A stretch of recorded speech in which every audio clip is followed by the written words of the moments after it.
Hi, Senator. My name is Seth Volkenroth, and first off, I want to say thank you so much for taking the time out of your busy schedule to sit down and talk with me today. I know that you're busy, so I'm going to go ahead and just jump right in.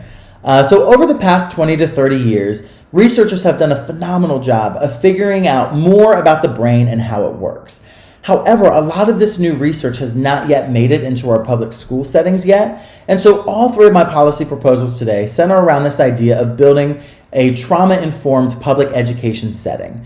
So my first policy proposal would be having a trauma-informed social-emotional health professional development plan for teachers that would also include age-appropriate lessons that they can do with their students to build their students' social-emotional health as well. So topics like this would include brain basics such as the amygdala, hippocampus, and prefrontal cortex, and the effects trauma and stress have on the brain, how teachers can form safe relationships with students through understanding different attachment styles, helping teachers and students to build their own self-awareness by examining their own trauma and triggers and how that may show up for them in the classroom.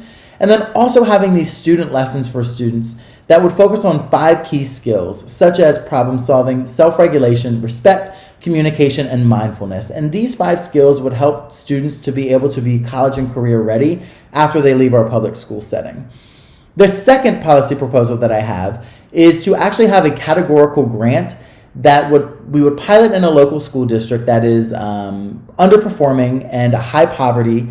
And what we would do is we would put mental health professionals, full-time mental health professionals, into these public schools to test to see if we have these mental health professionals in the public schools. One, what is the cost-benefit analysis of having them in there to work with students and with teachers?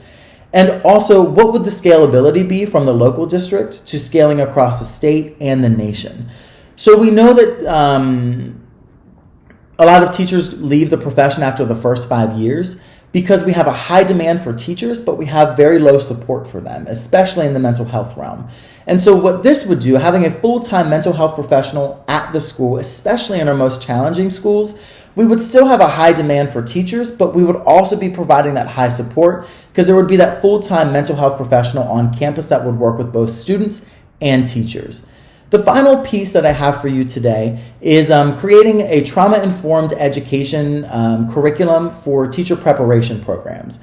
So before teachers actually get into the classroom, they're looking at the research, they're setting good habits now before they get into the classroom. That way we can ensure that the new teachers entering into our system are trauma-informed, and hopefully we will see less turnover from those teachers.